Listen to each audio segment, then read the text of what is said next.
ఈ దినాన మరి తోటవారిపాలెం ప్రాంతంలో దైవజనులు డేవిడ్ రాజయ్య గారు మన మధ్యకు వచ్చి ఉన్నారు. ఆయా చోట్ల ముమ్మరంగా దేవుని పరిచర్య చేస్తూ అనేక మందికి దేవుని వాక్యాన్ని అందిస్తూ మరి వ్యాధి బాధలతో బలహీనులైనటువంటి వారితో కూడా దైవజనుల దగ్గరికి వచ్చి ప్రార్థన చేయించుకున్నప్పుడు దేవుడిచ్చినటువంటి గొప్ప స్వస్థత వరంతో కూడా అనేక మంది స్వస్థతలు పొందుకున్నారు. ప్రియమైన దేవుని బిడ్డలారా, తోటవారిపాలెం ప్రాంతంలో, ఆ మారుమూల ప్రాంతంలో మరి దైవజనులు ఎంతగానో మరి బహుబలంగా వాడబడుతున్నారు. మరి పెద్దయ్య గారు కూడా ఆయన ఎంతగానో ఆత్మీయులు. వారు కలిసి కొన్నాళ్ళు మరి బైబిల్ కాలేజ్లో కూడా ఉన్నారు. మరి పెద్దయ్య గారు ఎప్పుడు కూడా తండ్రి గారితో, ఆత్మీయ గారితో చెప్తూ ఉంటారు, మన సంఘం గురించి, మరి మన గురించి చెప్తూ ఉంటారు. మరి వారు ఉన్నటువంటి ఆ ప్రేమ కొలది ఈ రోజున మన మధ్యకు రావటం జరిగింది. నా ప్రియ దేవుని బిడ్డలారా, మరి మనం మంత్లీ మీటింగ్ పెట్టుకున్నప్పుడు కూడా సెకండ్ మంత్ 2వ నెల మన ప్రాంతానికి వచ్చి చక్కటి అద్భుతమైన సందేశాన్ని మనకు అందించారు.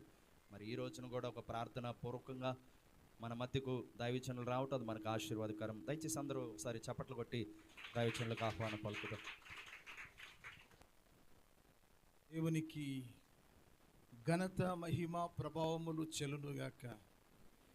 చేరువచ్చిన మీ అందరికీ కూడా నా హృదయపూర్వకమైన వందనాలు, శుభములు మీకు చెల్లిస్తూ ఉన్నాను. రెండవసారి మీ మధ్యకు నేను రావడం. అది రాత్రి సమయంలో చాలామంది నన్ను చూడకపోవచ్చు. చూచిన వాళ్ళు నన్ను చూడగానే చేపల గురించి చెప్పాడు కదా అయ్యగారు రాత్రి, అవును కదా, మీకు గుర్తుండిపోవాలని చెప్పాను నేను చేపల గురించి. ఈరోజు ఒక అమూల్యమైన సందేశం మీ మధ్యకు తీసుకురావడం జరిగింది. ఆశ కలిగిన ప్రాణాన్ని తృప్తిపరిచే దేవుడు.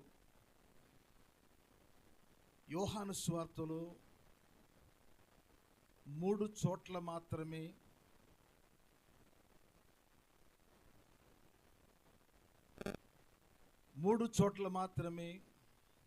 ఓ ప్రత్యేకమైన అధికారం కలిగిన ఒక మనుషుని గురించి రాయబడింది.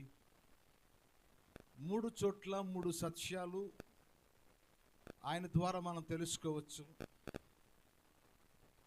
ఒక్క యోహాను సువార్తలో మాత్రమే కనబడుతుంది. యోహాను సువార్తలో 3 చోట్ల కనబడి 3 సత్యాలు ఆయన తన జీవితంలో నుంచి మనకు తెలియపరిచిన 3 సత్యాలు ఈరోజు మనం నేర్చుకుందాం. ఆయన పేరు ఏం పేరు అంటే 3వ అధ్యాయంలో యూదుల అధికారి అయిన నికోదేమును, పరిసయ్యుడు ఒకడు ఉండేను. నికోదేము అని చెప్పండి. నికోదేము ఆయన ఒక అధికారి, పరిసయ్యులకు అధికారి. మన ఆంధ్రప్రదేశ్కు శాసనసభ ఉంది కదా, అలాగే యూదులకు కూడా శాసనసభ ఉంది. దాన్ని ఏమంటారంటే సన్హెడ్రిన్ శాసనసభ అంటారు. దానిలో 71 మంది ఉంటారు సభ్యులు. ఎమ్మెల్యేస్ ఎట్లాగా మనకున్నారు, అలాగే 71 మంది ఎమ్మెల్యేస్ అన్నమాట. దానిలో ఒక ఆయన అంటే ఎమ్మెల్యే అంటే మీకు బాగా అర్థమవుతుంది. శాసనసభ అంటే సన్హెడ్రిన్ శాసనసభలో ఈయన ఒక అధికారం కలిగిన ఒక అధికారి. ఈయన పేరు నికోదేము. ఒక అధికారికి ఒక ఆలోచన కలిగింది. ఏమని కలిగింది అంటే యేసు ప్రభువును చూడాలి, యేసు క్రీస్తు వారిని చూడాలి. నేటి కాలంలో అధికారులకు దేవుని గురించిన ఆలోచన ఉండదు. వాళ్ళకి ఆఫీసులు, వారి దగ్గర పనిచేసే పనివారు, వారి పని భారాల మీద వాళ్ళు ఉంటారు. ఈ నికోదేము ఈ యొక్క పరిసయ్యుడు అనే ఈ యొక్క అధికారి ఒక ఆలోచన కలిగి వచ్చాడు. అది రాత్రి సమయం. ఆ రాత్రి కాలంలో యేసు ప్రభువు దగ్గరికి వచ్చాడు. పగలైతే అతన్ని పట్టుకుంటారు. యేసు ప్రభు శాస్త్రులకు పరిశీలకు ఈ బోధ, వీరు బోధించే పరిచయులు శాస్త్రుల బోధ చాలా వేరుగా ఉంటుంది. యేసు ప్రభు యొక్క బోధ పరలోకం నుండి దిగి వచ్చిన బోధ. వీరి బోధ ఎటువంటిదంటే మనుషుల్ని బట్టి బోధించేవారు వీళ్ళు. ఈయన ఒక బోధకుడు, అధికారము కలిగిన బోధకుడు, ఒక అధికారి. ఈయన వచ్చి ఏమన్నాడంటే, బోధకుడు నీవు దేవుని యొద్ద నుండి వచ్చిన బోధకుడు అని మేము ఎరుగుదుము. దేవుడు అతనికి తోడై ఉంటేనే కానీ నీవు చేయుచున్న సూచక్రియలను ఎవడను చేయలేడని ఆయనతో చెప్పాను. అందుకు యేసు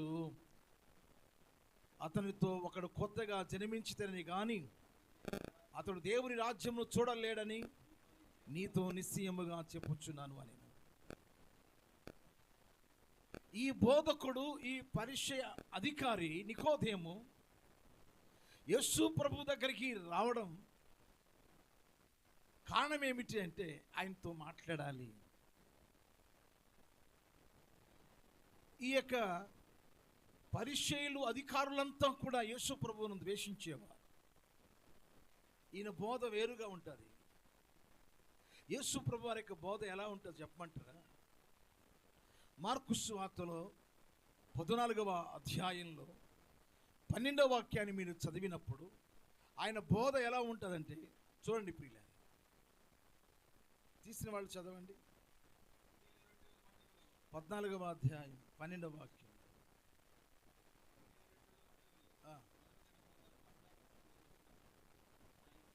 12-14 చూడండి.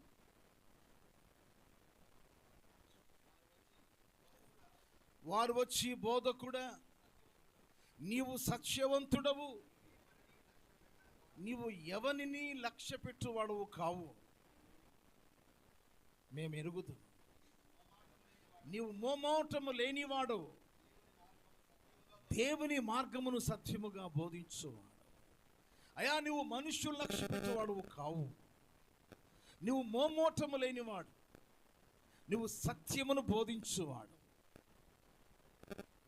ఇలా బోధిస్తే సత్యంగా, యథార్థంగా ఇలా చెప్తే ఎవరన్నా లెక్క చేస్తారండి? ఎవరన్నా వింటారా? ఉన్నది ఉన్నట్టుగా వాక్యం చెప్తే ఎవరన్నా పిలుస్తారు? ఎవరన్నా? కష్టమే కదా, చెప్పండి. ఇప్పుడు మీ గురించి నేను ఒక వాక్యం చెప్తున్నాను అనుకోండి, మీరు చేసే కొన్ని పాప కార్యాలు, మంచి కార్యాలు కాకుండా కొంతమంది సినిమాలు చూస్తుంటారు, భయంకరమైన బండబూతులు తిడుతూ ఉంటారు, భయంకరమైన జోదమాడుతూ ఉంటారు, అక్రమ సంబంధాలు, ఇవన్నీ వాక్యంలో చెబుతూ ఉంటే మీకు ఏమనిపిస్తుంది? ఈయనకి వాక్యం తెలియదేమో, ఈయనకి తెలిసింది ఇదేమో అనుకుంటారు కదా. మనుష్యులు లక్ష్య పెట్టువాడు కాదట యేసు ప్రభువు, మోమోటము లేనివాడట ఆయన. ఆయన సత్యమును సత్యముగా బోధించువాడు. ఎవరైనా సత్యాన్ని బోధిస్తే ఏమంటారు చెప్పండి? యేసు ప్రభువారిని నికోదేము అంటున్న మాట ఏంటంటే, నువ్వు సత్యం బోధించువాడు. దేవుని యొద్ద నుండి దిగి వస్తే కానీ నీకు ఈ కార్యాలు చేసే శక్తి అవి రావు.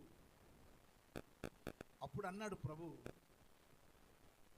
ఒక్కడు క్రొత్తగా జన్మించితేనే కానీ దేవుని రాజ్యంలోకి చేరడు.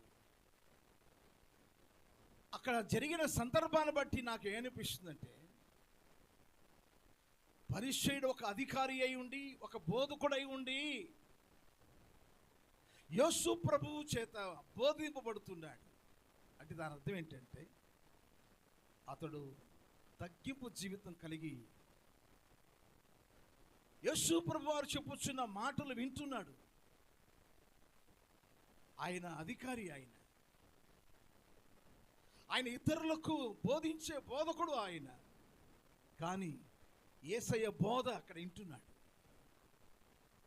తన దగ్గర ఏమి కనబడుతుంది అంటే విధేయత, తగ్గింపు జీవితం కనబడుతుంది. తగ్గింపు జీవితం. ఇంకా కింద వచనాల్లో మనం చూస్తే ఆ యోహాను సువార్త 3వ అధ్యాయంలో,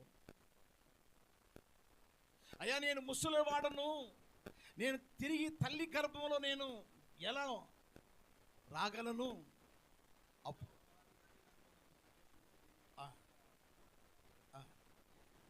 ఏ సెట్లని ఒకరి నీటి మూలంగా ఆత్మ మూలముగా జన్మించితేనే కానీ దేవుని రాజ్యంలో ప్రవేశించాడు.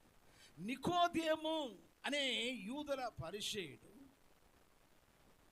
అయ్యా నేను చెప్పేది ఆ తల్లి గర్భం నుంచి పుట్టడం కాదు, ఒకడు నీటి మూలంగా బాప్తిస్మము ద్వారా ఆత్మ ద్వారా ఎవరైతే జన్మిస్తారో వారు పరలోక రాజ్యానికి వెళ్తారు. మీరు ఎంతమంది బాప్తిస్మం తీసుకున్నారు? చేతులు ఎత్తండి. చాలా వరకు తీసుకున్నారు. అందుని బట్టి దేవునికి మహిమ కలుగునుగాక. తప్పకుండా బాప్తిస్మం తీసుకోవాలి. ఒకరి నీటి మూలంగాను ఆత్మ మూలముగా జన్మించితేనే కానీ దేవుని రాజ్యంలోనికి ప్రవేశించారు. ఆ రాత్రి యేసు ప్రభు దగ్గర బోధింపబడి వెళ్ళిపోయాడు. మనకు ప్రభు దగ్గరకు వచ్చి బోధింపబడిన ఆ నికోదేముని గురించి ఆలోచన చేస్తున్నప్పుడు ఎంత తగ్గించుకున్నాడు కదా. వాళ్ళు ఎక్కడ కూడా నమస్కారం చేయడం కానీ ఇతరులకు వందనాలు చెప్పడం కానీ జరగదు. వారు అధికారులు. వాళ్ళు అధికారి ప్రభు దగ్గరికి వచ్చి బోధింపబడి వెళుతున్నాడంటే ఆ వ్యక్తి ఒక ప్రత్యేకమైన జీవితం కలిగి ఉన్నాడు. పరిచర్యలలో అతడు తగ్గింపు జీవితం కలిగి ఉన్నాడు.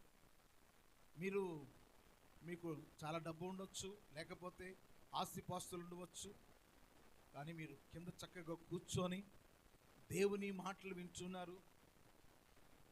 ఎప్పుడైతే ఆ విధేయత మనం కలిగి జీవిస్తామో తాను తగ్గించుకునేవాడు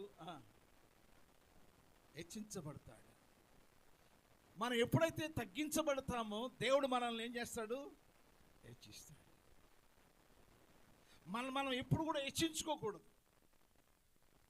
మనం హెచ్చించుకుంటే తగ్గించబడతాం. మనం తగ్గించుకోవాలి. నంబర్ 1, నికోదేము జీవితంలో మనం నేర్చుకోవాల్సిన ఒక ఫస్ట్ పాఠం ఏంటంటే మనము కూడా తగ్గించుకోవాలి. పరిచర్యల్లో ఆయన అధికారం కలిగిన పరిచర్యుడు అయినప్పటికీ తగ్గించుకొని ప్రభువు ద్వారా బోధింపబడి వెళ్ళిపోయాడు. 3 సందర్భాలు ఉన్నాయి ఆయన గురించి, ఇంకెక్కడ ఏమి లేదు. ఇక ఈ 3 సందర్భంలో 3 సత్యాలు ఈరోజు మనం నేర్చుకుంటాం. తగ్గింపు జీవితం అక్కడ మనకు కనబడుచున్నప్పుడు ఆదివారం వచ్చినా శుక్రవారం వచ్చినా ఎప్పుడైనా సరే మందిరంలో ప్రార్థన జరుగుతున్నప్పుడు మనం కనబడాలి. దైవ సేవకుల దగ్గర మనం కనబడి వారి దగ్గర కూర్చొని మనం కొన్ని సత్యాలు మనం నేర్చుకోవాలి. దైవజనులు దేవుడు ఎందుకు ఏర్పాటు చేసుకున్నాడు అంటే మన ఆత్మీయ జీవితం దేవుని వాక్యము ద్వారా బోధింపబడాలి. దేవుని సేవకుల గురించి కానీ దేవుని యొక్క సేవకుని చెప్పుచున్న మాటల గురించి కానీ ప్రశ్నించకూడదు, విమర్శించకూడదు. ఒకవేళ విమర్శిస్తే మనమే నష్టపోతాం. తెలుసా మీకు? హెబ్రీయులకు రాసిన పత్రిక 13వ అధ్యాయం 17వ వాక్యాన్ని మీరు చదివితే అక్కడ ఉంది ఆ మాట. మీ పైన నాయకులుగా ఉన్నవారు అనగా దైవ సేవకులు, వారు లెక్క అప్పగించవలసిన వారై సేవ చేస్తున్నారు. మీ ఆత్మను కాయుచున్నారు. వారు ఆ దుఃఖముతో ఆ పని చేస్తే మీకు నిష్ప్రయోజనము కనుక దుఃఖముతో కాకుండా ఆనందముతో దైవజనుడు సేవ చేయనట్లు వారి మాట విని వారికి లోబడి ఉన్నది. దేవుని సేవకులకు మనం ఏమవ్వాలి? వారి మాట విని వారికి మనం లోబడాలి. రకరకాలుగా బయట మనుషులు విమర్శించే విమర్శకులు ఎంతోమంది ఉంటారు. వారితో మనం కలవకూడదు. మన దైవజనుడు ఎటువంటి వాడు మనకు తెలుసు. వారు వీరి మాటలు విని మనకుండవలసిన గౌరవము మర్యాద కోల్పోకూడదు. కొంతమంది చీప్ మెంటాలిటీ ఉంటుంది. వాళ్ళు చెప్పింది నమ్ముతారు, వీళ్ళు చెప్పింది నమ్ముతారు. ఇలా నమ్మి ఏం చేస్తారంటే ఎక్కడ వారు సెటిల్ కాలేరు, ఎక్కడ స్థిరంగా ఉండలేరు. దైవజనుడు బాధతో సేవ చేయకూడదు, వారిని మనం బాధించకూడదు. అలా బాధిస్తే అక్కడ ఉన్నమాట మీకు నిష్ప్రయోజనం. ఎబ్రీయులకు రాసిన పత్రిక 13వ అధ్యాయం 7వ వాక్యంలో కూడా ఉంటుంది. ప్రియుల, అక్కడ ఏముంది చూడండి. మీకు దేవుని వాక్యమును బోధించి మీ పైన నాయకులుగా ఉన్న వారిని జ్ఞాపకము చేసుకొని వారి ప్రవర్తన ఫలమును శ్రద్ధగా తలంచుకొనుచు వారి విశ్వాసమును అనుసరించుడి. మనకు ఏ దైవజనుడు మనకు ఆత్మీయ పాఠాలు చెప్తున్నారు, మనం ఆ రీతిగా వారి అడుగుజాడల్లో వారి ప్రవర్తన ఫలమందు మనము విశ్వాసం ఉంచి నమ్మి సాగిపోవాలి. ఈ నేటి కాలంలో అండి, కొంతకాలం ఒక సంఘంలో ఉంటారు, మరి కొంతకాలం ఆ సంఘంలో కనబడతారు, ఈ విశ్వాసులు ఆ సంఘంలో కనబడతారు, ఆ సంఘంలో ఇట్లా తిరుగుతూ ఉంటారు కొంతమంది. ఎవరయ్యా తిరిగేది ఈ సంఘాల చుట్టూ? ఎవరు తిరుగుతారు చెప్పండి? స్థిరము లేనివారు, నమ్మకత్వము లేనివారు, తగ్గింపు జీవితం కలిగి దైవజనుడి చేత బోధింపబడుతున్న విషయాలను మనం విని మన జీవితాన్ని స్థిరపరచుకోవాలి, బలపరుచుకోవాలి. సరే, అది మొదటి అనుభవం.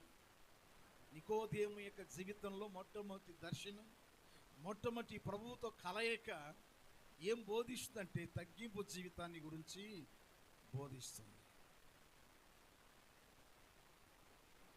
ఇలాగ యేసు ప్రభు వారు తన సేవా పరిచర్య చేస్తున్నప్పుడు ఈ శాస్త్రులు, పరిచయులు, ప్రధాన యాజకులు, ప్రజల పెద్దలు వీళ్ళంతా ఏం చేశారంటే ఆయన బోధలకు వ్యతిరేకులై ఆయన చంపడానికి ప్రయత్నం చేశారు. ఏమండి, ఎప్పుడైనా సత్యం చెప్తే ఎలా ఉంటుందంటే మనకు కోపం వస్తుంది. ఉన్నది ఉన్నట్టుగా దేవుని మాటలు చెప్తే మన జీవితంలో ఒక్కోసారి తిరుగుబాటు చేస్తాం. బైబిల్లో ప్రభువు చెప్పిన మాటలు యోహాను సువార్త 8వ అధ్యాయంలో 45వ వాక్యంలో ఒకసారి చూస్తే, నేను సత్యమును చెప్పుచున్నాను. ప్రభువు సత్యము చెప్తే వారు నమ్మట్లేదు. ఆ కింద 47 చూడయ్యా. దేవుని సంబంధి అయిన వాడు దేవుని మాటలు వినును. మీరు దేవుని సంబంధులు కారు గనుక మీరు విను. ఇట్లా బోధిస్తున్నాడు ఆయన. మీ హృదయంలో నా వాక్యమునకు చోటు లేదు. దేవుని సంబంధి అయిన మాట వింటాడు. అక్కడే చూడండి, యోహాను సువార్త 8వ అధ్యాయం 47వ వాక్యంలో 47వ వాక్యం 48. అందుకు యూదులు, నీవు సమరయుడు అని. అయ్యయ్య, యేసు ప్రభుని ఏమన్నారు? సత్యం చెప్తే ఏమన్నారు ఆయన్ని? నీకు దయ్యం పట్టిందా? ఎవరికండి దయ్యం పట్టింది? సంఘాల్లో విశ్వాసులు కొంతమంది అలా తయారవుతారు. ఏంటి ఆయన చెప్పేది? ఏమో చెప్తాడు, వాళ్ళు అలా చెప్తున్నారు, ఏంటంటే విచిత్రంగా చెప్తున్నాడు. వాటర్ ఈయన బోధ సపరేట్గా ఉంది. సత్యం చెప్తే వాళ్ళు అన్నమాట ఏంటంటే, నీవు దయ్యం పట్టినవాడు. ఇలాగా ఏం జరిగిందంటే ఆయన్ని పట్టుకోరండి అని ఆ అధికారులు ఏం చేశారంటే కొంతమంది బంట్రోతులను పంపించారు. మీకు యోహాను సువార్త 7వ అధ్యాయంలో 25 నుండి కానీ మీరు చదివితే మీకు అర్థమవుతుంది. 45 వాక్యం చూడండి. ఆ బంట్రోతులు ప్రధాన యాజకుల యొద్దకును పరిశీల యొద్దకును వచ్చినప్పుడు, చూశారండి, పట్టుకురమ్మని చెప్పాం కదా, మీరు ఎందుకు ఆయన వదిలిపెట్టి ఒట్టి చేతులతో వచ్చారు అంటే వాళ్ళు ఏమంటున్నారు చూడండి. ఆ బంట్రోతులు ఆ మనుష్యుడు మాట్లాడినట్టు ఎవడను ఎన్నడను మాట్లాడలేదనిది. అంటే వెళ్ళిన బంట్రోతులు యేసుప్రభు యొక్క మాటలు వింటూ కూర్చున్నారు. పట్టుకోవాలి అన్న ఆలోచన వారికి రాలేదు. కానీ వారి అధికారులు పంపించారు బంట్రోతుల్ని, యేసుప్రభుని పట్టుకోరమన్నారు. అప్పుడు నికోదేము అక్కడ ఉన్నాడు. వారిలో ఆయన ఒక అధికారి. నికోదేము వారిలో ఒక అధికారి. మీరు ఎందుకు పట్టుకోరాకుండా తీసుకొచ్చారు మీరు అని.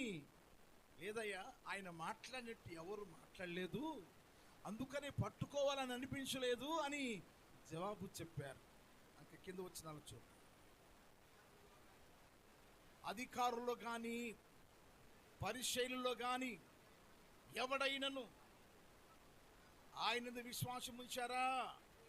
అయితే ధర్మశాస్త్రం ఎరుగని ఈ జన సమూహం శాపగ్రస్తమైనదని వారితో అనిరి. ఇదిగో ఇక్కడ రెండోసారి కనబడుతున్నాడు. నికోదేము వారిలో ఉన్నాడు. ఏమంటున్నాడు చూడండి. అతడు ఒక్క మనుష్యుని మాట వినక మునుపును వాడు చేసినది తెలుసుకొనకును ఒక తలంపు వచ్చింది ఆయనకి. ఏమిటా తలంపు అంటే, మీరు వినలేదు కదా ఆయన మాటలు. ఆయన మాటలు వినకుండగా ధర్మశాస్త్రం చొప్పున అతన్ని మీరు అపరాధని తీర్పు తీర్చేస్తారా? ఆయన చెప్పిన మాట మీరు వినలేదు కదా అని ఒక ఆలోచన వారికి అందించాడు. మళ్ళీ చదువుతాం. ఒక మనుష్యుని మాట వినక మునుపును వాడు చేసినది తెలుసుకొనక మునుపును మన ధర్మశాస్త్రం అతనికి తీర్పు తీర్చున. ఆ తలంపు వారికి అందించాడు.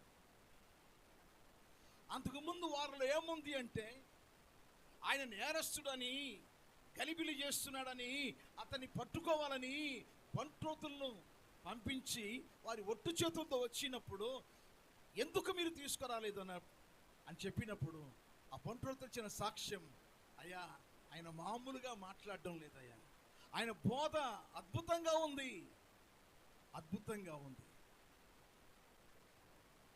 వారి కోపం వచ్చేసి, పరిశీలి ఎవరన్నా ఆయన యందు విశ్వాసం ఉంచారా, ఎవరైనా యేసు ప్రభు నమ్ముకున్నారా అని వారిలో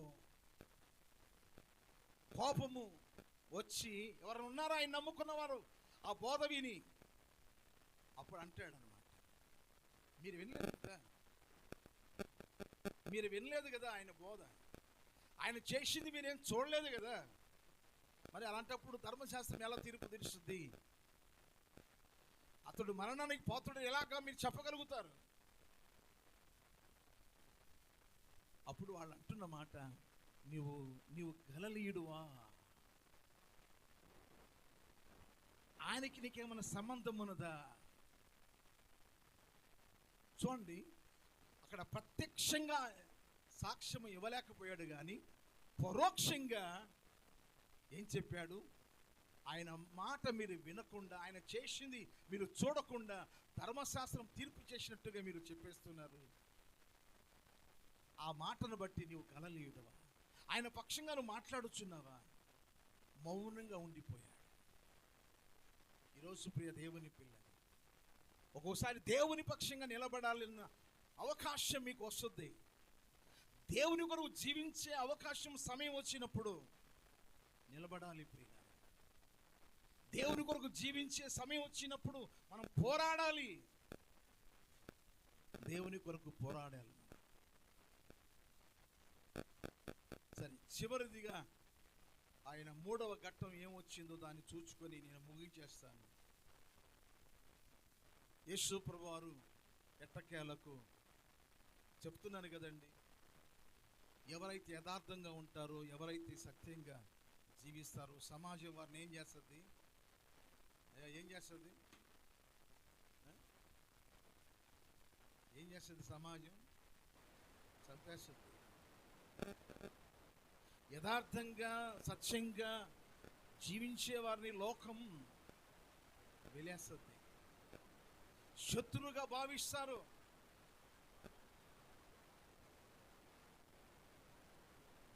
అన్నిట్లో అడ్జస్ట్మెంట్ అయిపోతూ ఉండాలి, అందరితో సర్దుకుపోతూ ఉండాలి, అందరిలో నోట్లో నాలుకలాగా బతకాలి, అందరికీ మనము నచ్చినట్టుగా బతకాలని ఎవరైతే అలా జీవిస్తారో వారికి సరిపోద్ది. కానీ నిజముగా యేసు ప్రభు కొరకు జీవించాలని ఆయన ఏ రీతిగా బోధిస్తున్నాడో ఆ రీతిగా మనం కూడా రోషము కలిగి మనం జీవిస్తే, ఆయన వలె మనం ఈ లోకంలో బతికితే సిలువేస్తారు. ఏం చేస్తారు? సిలువేస్తారు. గ్రామంలోంచి వెలివేస్తారు, ఇంట్లోంచి వెలివేస్తారు. నువ్వు మాకు సెట్టుగా అన్ని నువ్వు ఎత్తుపోటు మాటలు మాట్లాడుతున్నావు, మా గురించే మాట్లాడుతున్నావు అని యేసు ప్రభువుని ఏం చేశారు అంటే, ఆయన చెప్పుచున్న సత్యాన్ని లేఖనముల ద్వారా శాస్త్రులు, పరిశీలు, ప్రధాన యాజకులు వారు చేసిన ప్రతి పాపాన్ని గురించి మాట్లాడుచున్నప్పుడు యూదులను ప్రేరేపించి సిలువ వేయమని కేక వేసి వారి కేకలు గెలిచేటట్టుగా ఏం చేశారు? ఆయన చంపేశారు. అయితే చంపిన తర్వాత నికోదేము చివరిలో ఆయన చేసిన పని మీ ముందుకు తీసుకొస్తుంది. 19వ అధ్యాయం 38, 39 వాక్యాలు చూడండి. అటు తర్వాత యూదుల భయము వలన రహస్యముగా యేసు శిష్యుడైన అరిమతయి యోసేపు తాను యేసు దేహమును తీసుకొని పోవుటకు పిలాతు నొద్ద సెలవడిగెను. పిలాతు సెలవిచ్చెను గనుక అతడు వచ్చి యేసు దేహమును తీసుకొని పోయాను. మొదటి రాత్రి వేళ ఆయన యొద్దకు వచ్చిన నికోదేము కూడా బోళముతో కలిపిన అగరు రమారమి 150 సేర్ల ఎత్తు తెచ్చాను. అంతటా వారు యేసు దేహమునెత్తుకొని వచ్చి యూదుల పాతిపెట్టు మర్యాద చొప్పున సరే కార్యక్రమాలు అయిపోయింది. ఎవరయ్యా యేసు ప్రభు వారి యొక్క సిలువలో వేలాడుచున్న దేహాన్ని తీసుకుంది? ఎవరు? ఏమండి? అరిమతయి యోసేపు, నికోదేము. 3వ సందర్భాన్ని నికోదేము జీవితంలో ఏం చూసాము అంటే తెగింపు చూశాము. ఏంటి చెప్పండి? తెగింపు చూశాము. ఏంటయ్యా తెగింపు అంటే, రహస్యంగా రాత్రి కాలం ముందు యేసు ప్రభువును కలుసుకున్న మొదటి అనుభవం చూసాం. రెండవది బహిరంగంగా సాక్షిగా మాట్లాడలేకపోయినా ఒక తలంపు ఇచ్చాడు వాళ్ళకి. అక్కడ ఏంటంటే వారి దగ్గర తప్పించుకోవడానికి ఆ మాట చెప్పాడు. 3వ పర్యాయం ఇక్కడ ఇక తెగించేశాడు. చచ్చిపోయినా పర్వాలేదు. ఆ అరిమతయి యోసేపు ఏం చేశాడంటే దేహాన్ని తీసుకున్నాడు. నికోదేము 150 షేర్లు ఎత్తున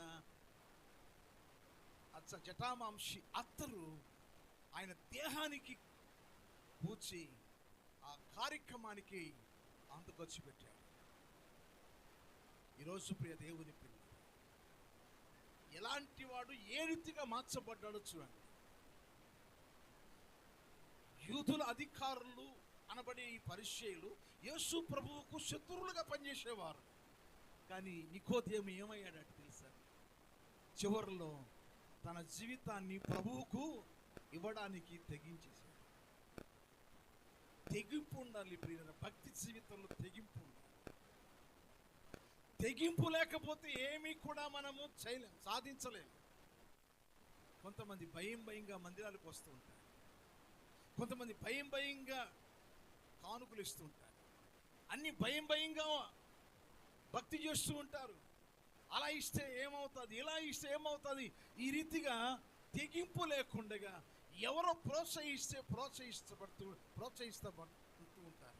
ఒకసారి మార్కు సువార్త చూడండి, 15వ అధ్యాయం 43వ వాక్యం చూడండి. కనుక సాయంకాలమైనప్పుడు అరిమతయి యేసేపు తెగించి పిలాతునొద్దకు వెళ్ళి యేసు దేహము తనకిమ్మని అడిగెను.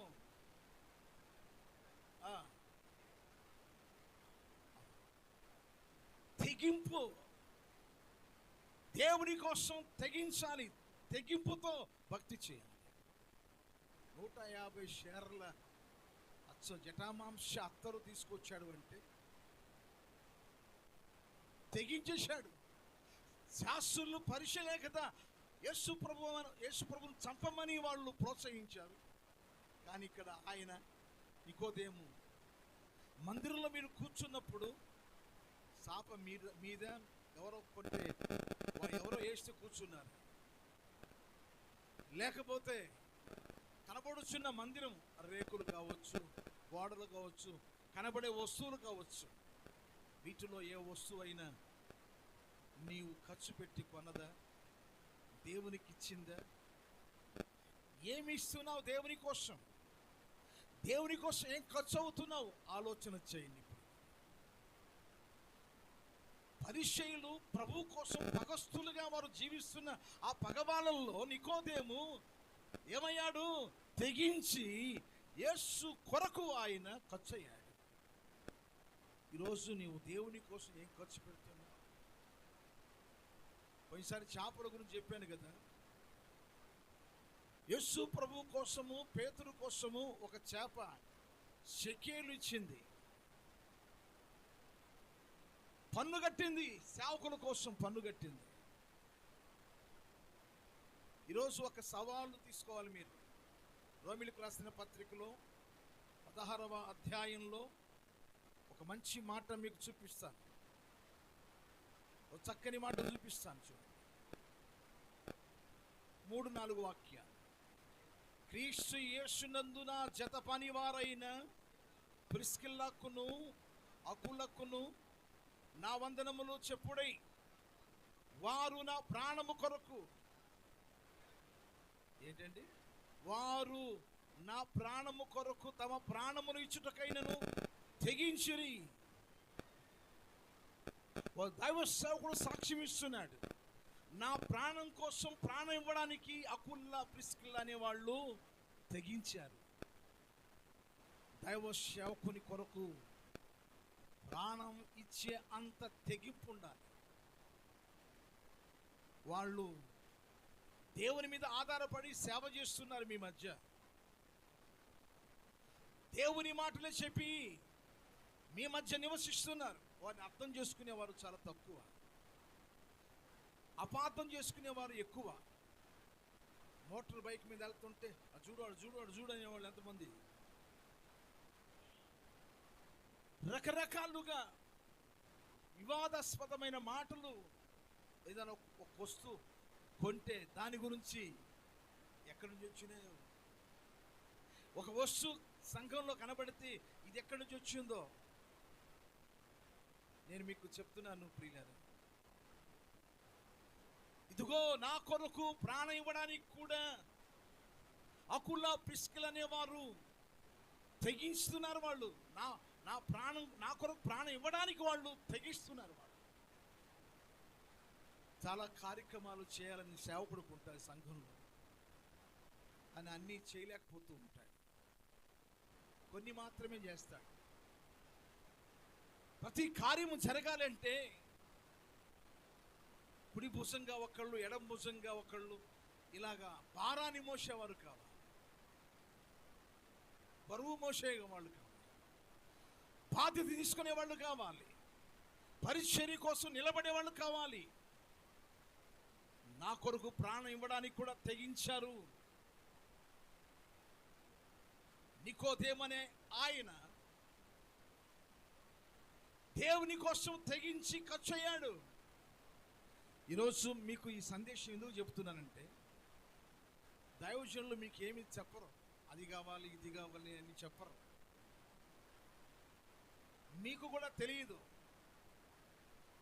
మధ్యలో మా వంటి వాళ్ళు వచ్చి మీకు చెప్తేనే మీకు కొంత అర్థమవుతుంది. ప్రతి నెల 14 తారీఖు కార్యక్రమం పెడుతున్నారు కదా, దానిలో ప్రతి నెల నేను ఒక రైస్ బ్యాగ్ ఇస్తానండి, ఆ కూర ఖర్చు నేను పెడతానండి, సేవకుని కానుక నేను ఇస్తానండి, లేకపోతే ఆ కార్యక్రమంలో ఆ యొక్క మ్యూజిక్ వేసేదానికి కానీ, ఆ యొక్క సౌండ్ సిస్టమ్ కానీ ఏదో ఒకటి మనం భరించే వారంగా ఉండాలి, తెగించేవారుగా ఉండాలి. మన బిడ్డకు బాగోలేకపోతే ఎంత అప్పు అయినా ఏం చేస్తాం, బాగు చేయించుకుంటాం. అది ఎంతైనా సరే ఖర్చు పెడతాం. నికోదేము క్రీస్తు కోసం తెగించి, రహస్యంగా ఉన్న ఇతడు బహిరంగంగా వచ్చి ప్రభు కోసం ప్రాణాలు ఇవ్వడానికైనా సిద్ధపడి తెగించేసి ఆ కార్యక్రమంలో ఆయన పాలు పంపులు పొందాడు. ప్రభు కార్యక్రమంలో ఆయన పాలు పంపులు పొందాడు కాబట్టి బైబిల్లో ఆయన పేరు రాయబడింది. ఈరోజు నీ పేరు ఉండాలంటే మీకు ఒక చక్కని మాట చూపిస్తాను. ఫిలిప్పీయులకు రాసిన పత్రిక 4వ అధ్యాయం 3వ వాక్యం చూడండి ప్రియుల, చదవండి.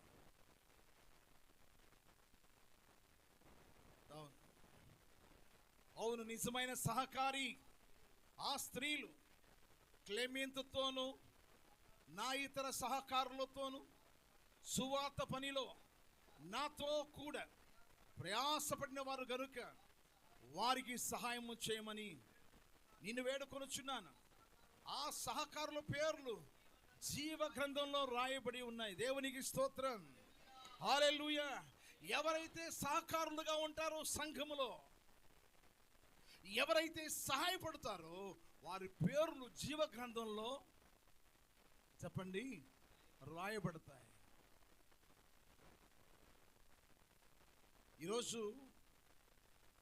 నా ప్రియమైన దేవుని పిల్లలరా, ఎంత నువ్వు తెగిస్తున్నావు దేవుని పని కోసం, ఏం తెగిస్తున్నాం దేవుని విషయంలో? నెలకి ఎంత సంపాదిస్తారు మీరు? దానిలో మనం దేవునికి ఇవ్వవలసిన కానుక ఒకటి ఉంది. అది దేవుని సేవకుల చేతుల్లో పెట్టాలి. అవి మనమే తినేస్తున్నాం. దశమ భాగము యెహోవా సొమ్ము అని బైబిల్లో ఉంది. లేవియా ఖండం 27వ అధ్యాయం 30వ వాక్యంలో ఉంది. దశమ భాగము యెహోవా సొమ్ము. అది ఇవ్వకపోతే 5వ వంతు కలిపిమంటాడు. ఈరోజు ప్రియ దేవుని పిల్ల, మనము సంఘములో వర్ధిల్లాలి. తెగింపు నీకుండాలి, తెగింపు నీకుండాలి. ఊరకనే పాటలు పాడినంత మాత్రాన, ఇలా వచ్చి వాక్యము విన్నంత మాత్రాన భక్తి పరులు కాలేరు. దేవుని కోసం త్యాగం చేయాలి. దేవుని కోసం తెగింపు కలిగిన జీవితం మీరు జీవించాలి. డబ్బు దగ్గరే, కానుకల దగ్గరే మన భక్తి అర్థమైపోతుంది. చక్కగా పాటలు పెడతారండి, కానుక మాత్రం అంత ఉండదు, పాట పాడినంత ఉండదు. ప్రార్థన బాగా చేస్తారండి, ప్రార్థన చేసినంత ప్రార్థన ఆ ఇచ్చే కానుకలో కనబడదు. జీవితంలో తెగింపు అనేది ఉండాలి. తెగింపు లేకపోతే ఏ కార్యాన్ని మనం పొందుకోలేం.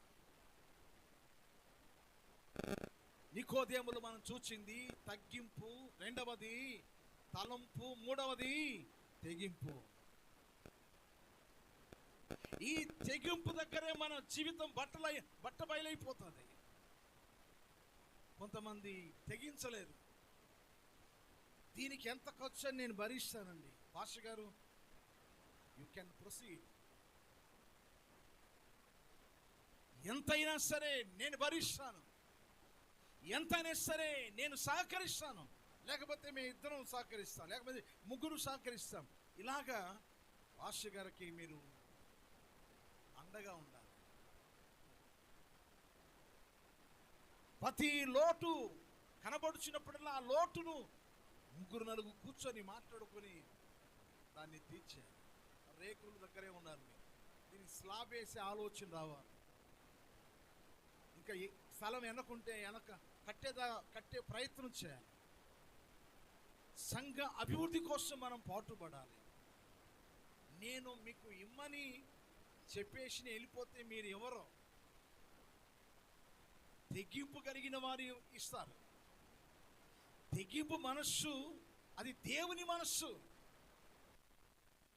ఈరోజు ప్రభువా నీకోసం ఏమైనా పర్వాలేదు నాయన, నేను నిలబడతాను అన్న తెగింపు నీకు రావాలి.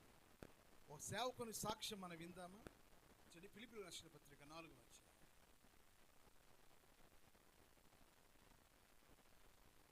17 నుండి చూడండి. నేను ఈవిని అపేక్షించి ఇలాగూ చెప్పటలేదు కానీ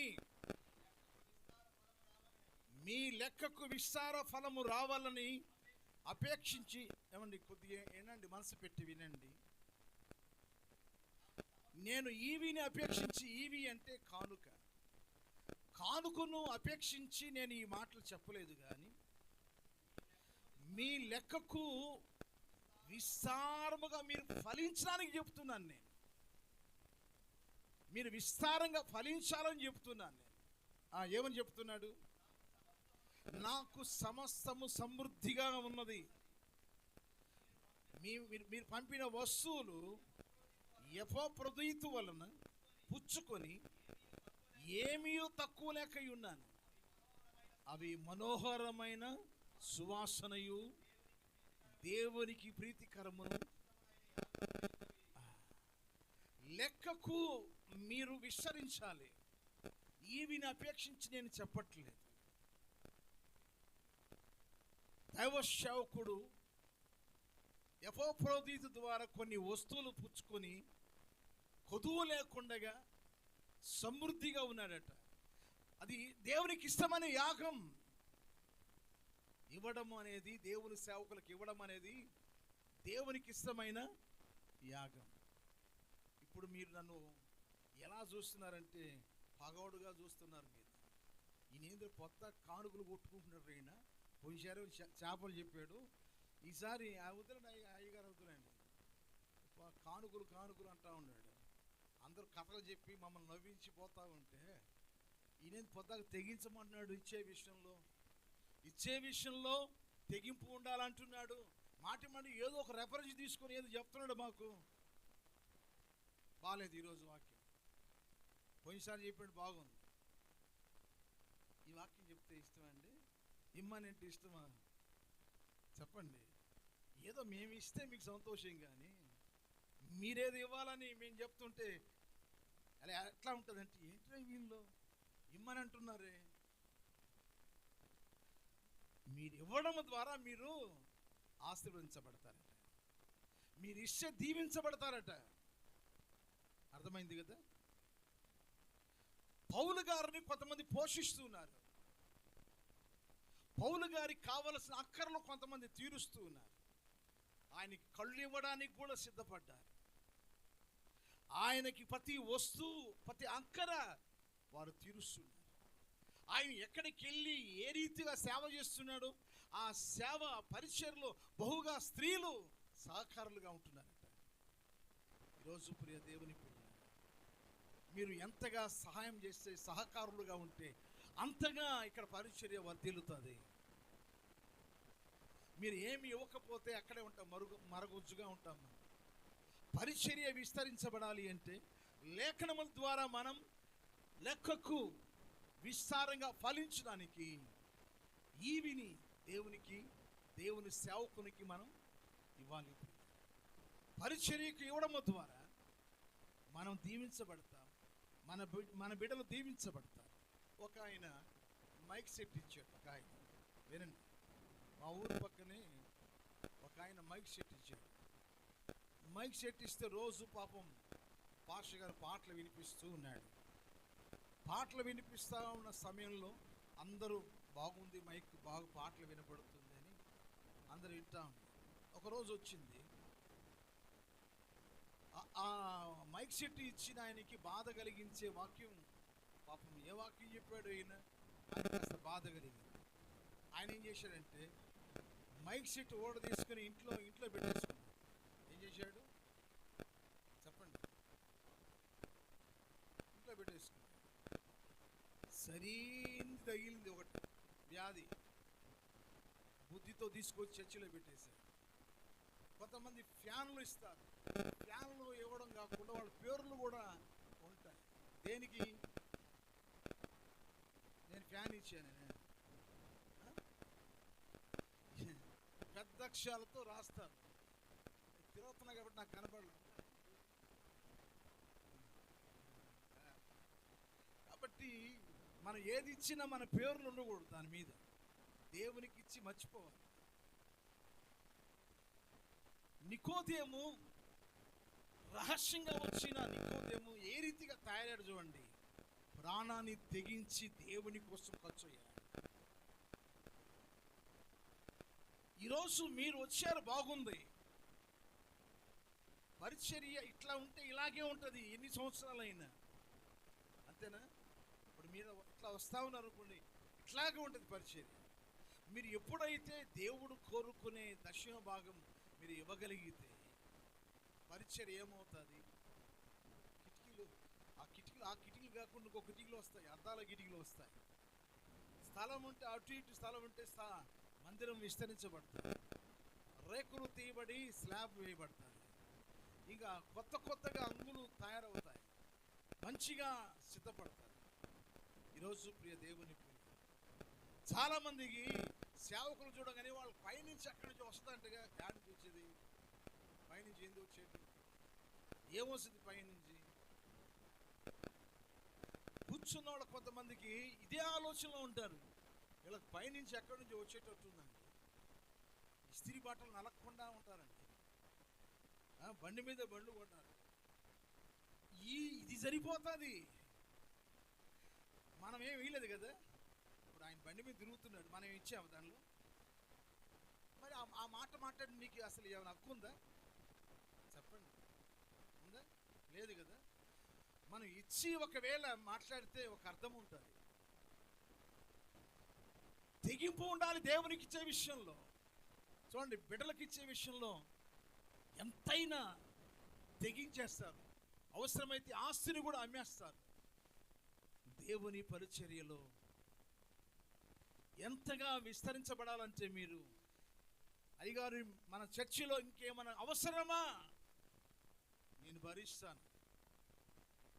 ఈసారి నాకు చెప్పండి, ఫలానా ఆయన ఒక వస్తువు తీసిచ్చాడు, ఫలానా అమ్మ ఒక వస్తువు కొనిచ్చిందని చెప్పండి. నేను చేసే ఈ ప్రసంగము ద్వారా శత్రువులుగా ఉండే ఆ పరిశీలన అధికారుల్లో నికోదేము క్రీస్తుని గమనించాడు, క్రీస్తు దగ్గరికి వచ్చాడు, క్రీస్తు చేత బోధించబడ్డాడు. చివరికి ఆయన ఏమయ్యాడంటే ప్రభువు కోసం ప్రాణం ఇవ్వడానికి కూడా తెగించేసేసాడు. ఈరోజు ఆ రీతిగా మీరు తెగించండి. ప్రతి పనిలో ఐక్యత కలిగి మీరు పని చేయండి. ప్రతి విషయంలో చేదోడు వాదోడుగా సేవకునికి అండగా ఉండండి. ఎవరన్నా బయటికి సంఘంలో వెలుపల ఎవరైనా వెళుతుంటే వాళ్ళ దగ్గరికి వెళ్ళి ఎందుకు వెళుతున్నావని విచారించి వారిని మనం సంఘం లోపలికి తీసుకురావాలి. సంఘం కోసం పాటుపడేదానికి ప్రయత్నం చేయాలి. నేను మీకు చెప్తున్నాను, మనం ఎక్కడైతే రక్షణ పొందామో అక్కడే ప్రాణం పోయేంత వరకు, ప్రాణం పోయేంత వరకు ఆ సంఘములో నిలకడగా నిబ్బరం కలిగి అక్కడే జీవించాలి. హోటల్లో తింటాం, మనం బిల్లు ఎక్కడ కడతాం? ఎక్కడైతే మనం హోటల్లో భోంచేసో అక్కడ బిల్లు కడతాం, పక్క హోటల్లో కట్టం కదా. ఏ సంఘంలో నువ్వు రక్షణ పొందావో అక్కడ మీ దశమ భాగాలు ఇవ్వాలి. పక్క సంఘంలోకి వెళ్ళి ఇవ్వం కదా. మాట్లాడటం లేదు, చెప్పండి. పక్కన చాలా బాగా సేవ, చాలామంది సేవ వాక్యాలు చెప్పేవాళ్ళు ఉంటారు. రక్షణ పొందిన సంఘంలోనే నువ్వు బిల్లు కట్టాలి. అంటే దేవునికి చెల్లించాలి. పక్క సంఘాలు 4 వారాలు వెళ్ళిపోయేసి అక్కడ దశమ భాగాలు ఇవ్వడం ప్రారంభించకూడదు. వెళ్ళిపోవడమే నేరం, అక్కడ కానుక ఇవ్వడం మరొక నేరం. ఆశీర్వాదాలు ఎలా మనం పొందుకుంటాం? ఏదో పెద్దవాడిని కాబట్టి ఇలాంటి సంఘాలను కాస్త బలపరచాలన్న ఉద్దేశంతో నేను మీ దగ్గరికి వచ్చాను. చాలా కొరతలు ఉంటాయి, చాలా కొదువులు ఉంటాయి. అందరూ చెప్పరు, చెప్పినా ఎవరు సహకరించరు. ఎవరైనా మనసున్న వాళ్ళు కొంతమంది ఉంటారు. దేవుని కోసం నికోదేము లాంటి వారు తెగించే వాళ్ళు ఉంటారు మీలో. అలాంటి వాళ్ళు దేవునికి ఇవ్వడం నేర్చుకోండి. దైవ సేవకుల దగ్గరికి వెళ్ళి అడిగి అవసరతలు తీర్చడానికి ప్రయత్నం చేయండి. మనము భూమి మీదట మనం ధనమును కూర్చుకోకూడదట. ధనాన్ని ఇక్కడ కూర్చుకుంటే ఎవరు దోచుకుంటారట? అది కూడా రాదు. పరలోకంలో ధనాన్ని కూర్చుకోవాలట. ఇక్కడ ధనాన్ని తినేసాళ్ళు ఉన్నారు ఇక్కడ, కానీ పరలోకంలో ధనాన్ని దాచుకోవాలి. అది మత్తయి సువార్త 6వ అధ్యాయంలో ఉంటుంది. భూమి మీద మీ ధనమును కూర్చుకొనవద్దు, పరలోకమందు మీ కొరకు ధనమును. ఎట్లా పరలోకంలో ధనం కూర్చడం అంటే ఎలాగూ? ఇక్కడ మనం దేవుని పరిచర్య కోసం మన రాబడిలో దేవునికి ఇవ్వవలసినవి మనం ఇవ్వడం ద్వారా అది ఎక్కడ చేరుకుంటుంది? పరలోక బ్యాంకులో చేరుకుంటుంది. మనం వేసే కానుక ఎలా ఉండాలంటే పరలోక సంబంధమైన కానుకగా ఉండాలి. నికోదేము రాత్రి కాలం ముందు యేసు ప్రభువును కలుసుకున్నాడు.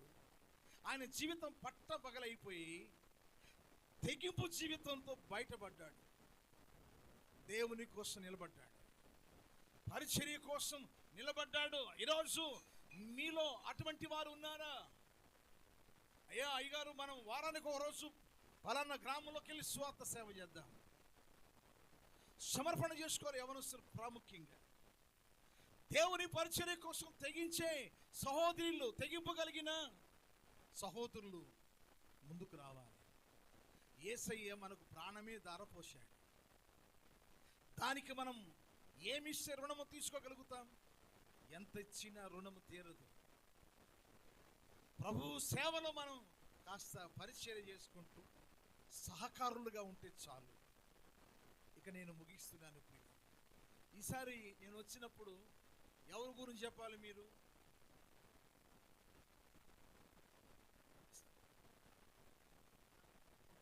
ఎవరి గురించి విన్నారు? నికోదేము గురించి విన్నారు. చెప్పండి. నికోదేము అనే యూదా పరిశీల అధికారి గురించి మీరు విన్నారు. ఈసారి నేను వచ్చి అడుగుతాను. ఫస్ట్ సారేమో చేపలని బాగా చెప్పేస్తున్నారు. ఈసారి దేని గురించి చెప్పమంటారు? కాకుల గురించి చెప్తా. ఈసారి కాకుల గురించి చెప్తా. ఈరోజు నికోదేము గురించి మనం నేర్చుకున్న పాఠం, ఆయన తగ్గింపు జీవితం, ఆయన తలంపు ఇచ్చే జీవితం, ఆయన తెగించిన జీవితం మనం విన్నాం. దేవా, ఈరోజు నుంచి నీ కోసం తెగిస్తాను. దేనిలో తెగించాలి? వాడిని కొట్టడానికి, ఇన్ని కొట్టడానికి కాదు. తెగించాల్సింది దేవుని పరిచర్య కోసం. ఇచ్చే విషయంలో, పరిచర్య చేసే విషయంలో, ప్రార్థించే విషయంలో, ప్రభు కొరకు ప్రకటించే విషయంలో, దైవ సేవకులు పక్షంగా ఉండి పరిచర్య చేసే విషయంలో తెగించాలి. తెగింపు కలిగిన జీవితం ఉండాలి.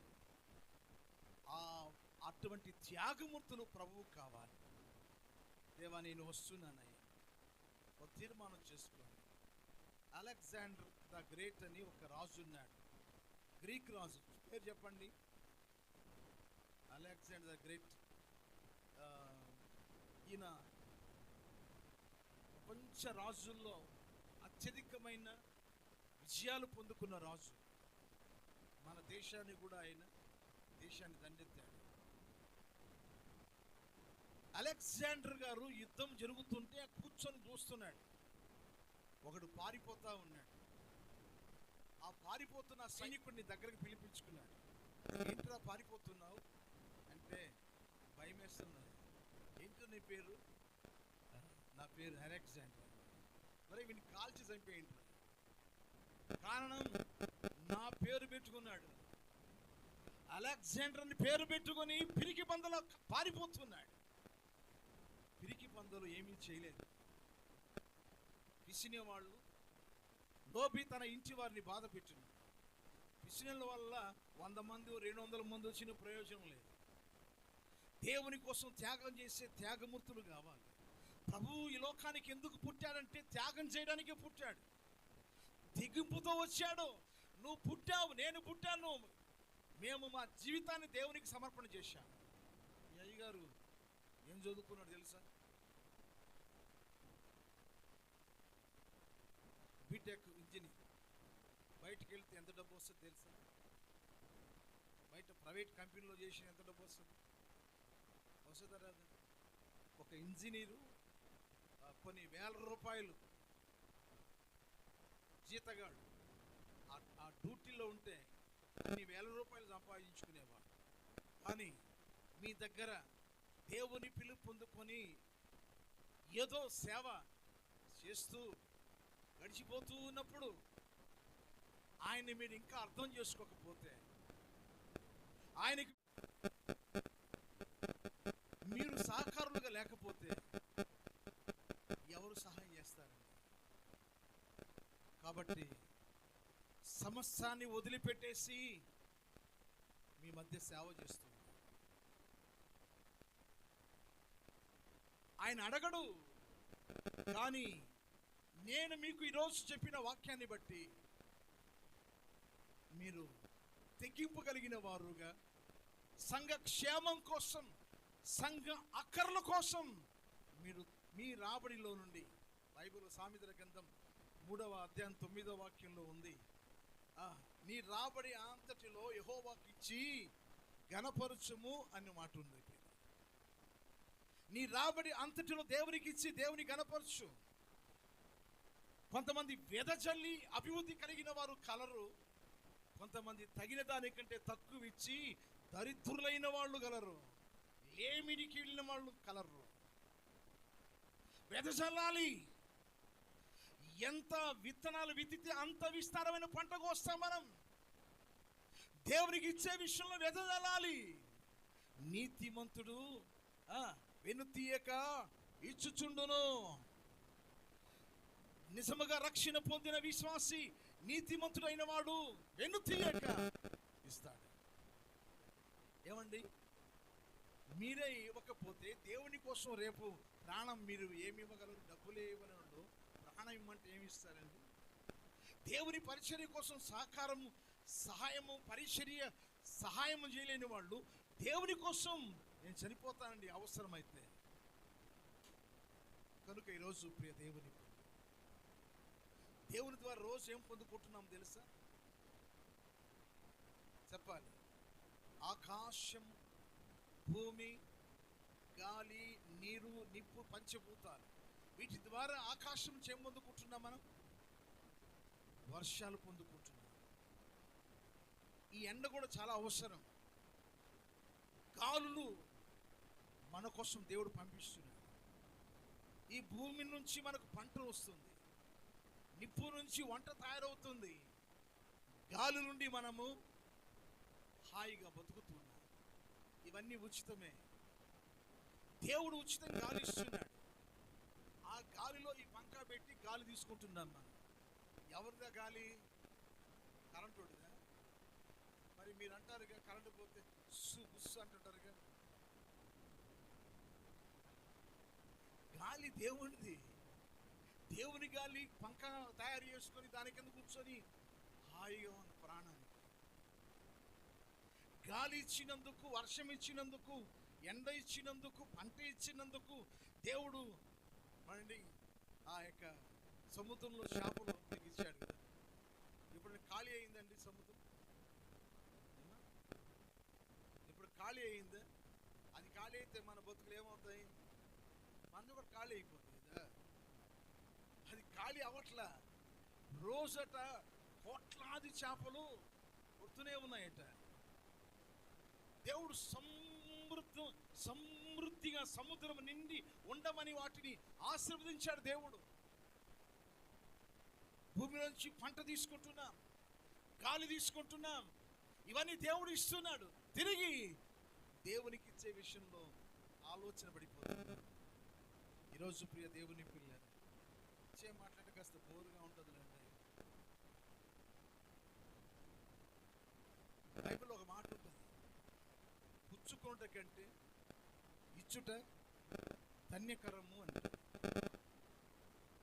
కార్యం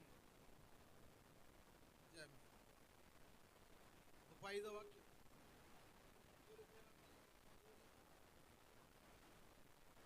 చదవండి. 35వ వాక్యం. మీరు ఇలాగూ ప్రయాసపడి బలహీనులను సంరక్షింపవాలని పుచ్చుకోట కంటే ఇచ్చుట ధన్యం. ధన్యానికి మీరు చాలా తేడా. పుచ్చుకోట కంటే ఇచ్చుట ధన్యత. మనకు ధన్యత తెచ్చిపెట్టేది, మనకు దీవెనలు తెచ్చిపెట్టేది ఇచ్చుట. మనం ఇట్లా ఉండాలి కానీ ఇట్లా ఉండకూడదు. ఎలా ఉండాలి? మనం ఇలా ఉండాలి కానీ ఇలా ఉండకూడదు. ఇచ్చేవారిగా మొదటిగా మీ పేరు ఉండాలి. నేను ముగించేస్తున్నాను.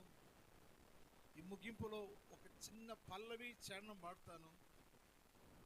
పుచ్చుకొనుట కంటే ఇచ్చుట ధన్యకరము అని. నీకిష్టమైనది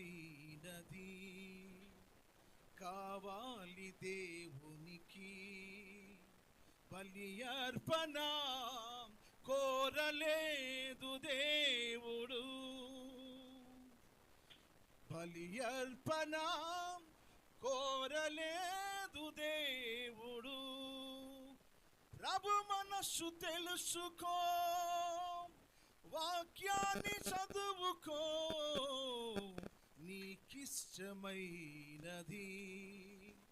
కావాలి దేవునికి, బలి అర్పణ కోరలేదు దేవుడు.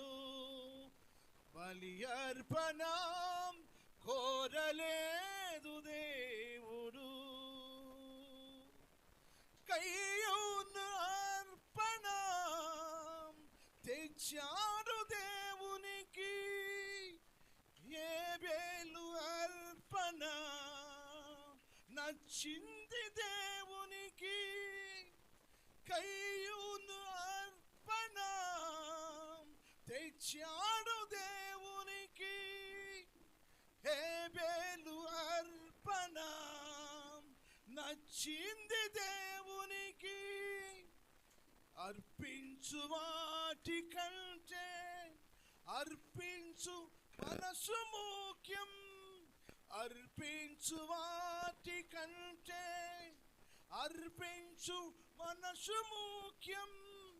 నచ్చాలి మొదట నీవే, కావాలి మొదట నీవే. నీకిష్టమైనది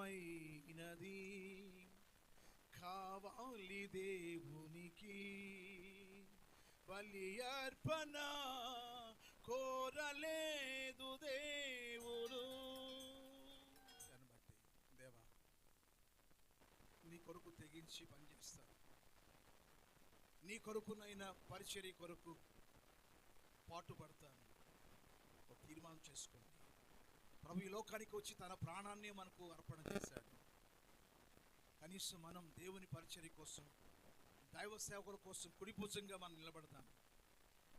పరిచర్య ముందుకు సాగాలి అంటే మనము త్యాగం కలిగిన మనసు కలిగిన వారంగా ఉండాలి. ప్రభువా నీ కోసం దేవా ఏమైనా చేయగలుగుతాను ప్రభువా అని ఒక తీర్మానం చేసుకోండి. ప్రార్థన చేస్తాను ప్రియులారా.